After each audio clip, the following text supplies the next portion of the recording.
In this week's Torah portion, we have the difficult reading of the curses that come upon the children of Israel when they do not hearken to the word of Hashem. And I say it's a difficult reading, Leviticus chapter 26, because indeed the punishment that God has in store for those who, as he says, walk with him with casualness, with happenstance, is quite severe. And of course, everything in God's ultimate love is designed to bring us back to him. There's a word that repeats itself very often in this section, where God says if we will go with him in a way of keri, which really means in a way that is happenstance, that is coincidental, that is casual. And God says if we will regard everything as being casual and not being sent directly from him, if we will regard everything as coincidental, he says, then I will visit upon you a flurry of coincidence, a fury of coincidence.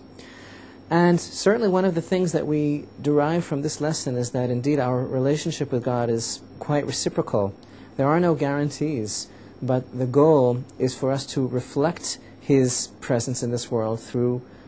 hearkening to his word. In any event, after we read this most difficult section about the fate that can befall those who turn their back on God, God tells us that after everything that he will visit upon us to bring us back to him, that he will remember. He says he will remember, and I read from Leviticus 26, verse 42, he says, that I will remember my covenant with Jacob, and even my covenant with Yitzchak, and even my covenant with Abraham will I remember, and I will remember the land. And here we notice that the order of the names of the three patriarchs, Abraham, Isaac, and Jacob, is inverted. God says, I will remember my covenant with Jacob, and also my covenant with Isaac, and also my covenant with Abraham. And our sages teach us that this shows us that the merit of any one of them should be enough to cause God to have mercy upon his children, and the merit of the forefathers with whom he had such a special relationship, God says the merit of Jacob should be enough, and if not, the merit of Isaac, and if not, the merit of Abraham should be enough for me to have mercy on my people and return them to their borders. And then God says, and I will remember the land. And this teaches us a profound lesson, because God has a very special covenant with the land of Israel, and that covenant, as he expressed to his forefathers, is an eternal promise. And the love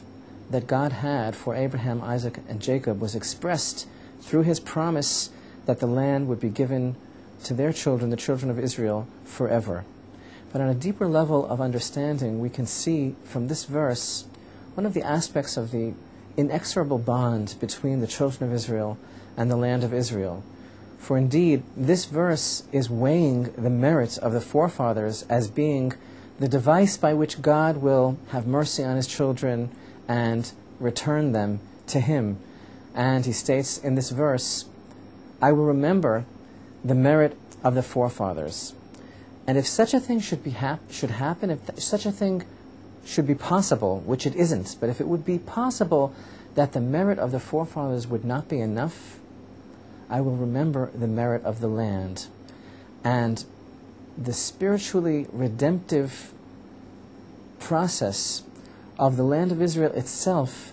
is enough for Israel to return to her borders and reclaim her portion, so that even if we have strayed from the ways of our forefathers, and even if we perhaps are not identifying with our forefathers, so long as we hold on to the land of Israel, our occupation with the land itself can elevate us and return us to God because of the intrinsic holiness of the land and the bind that it has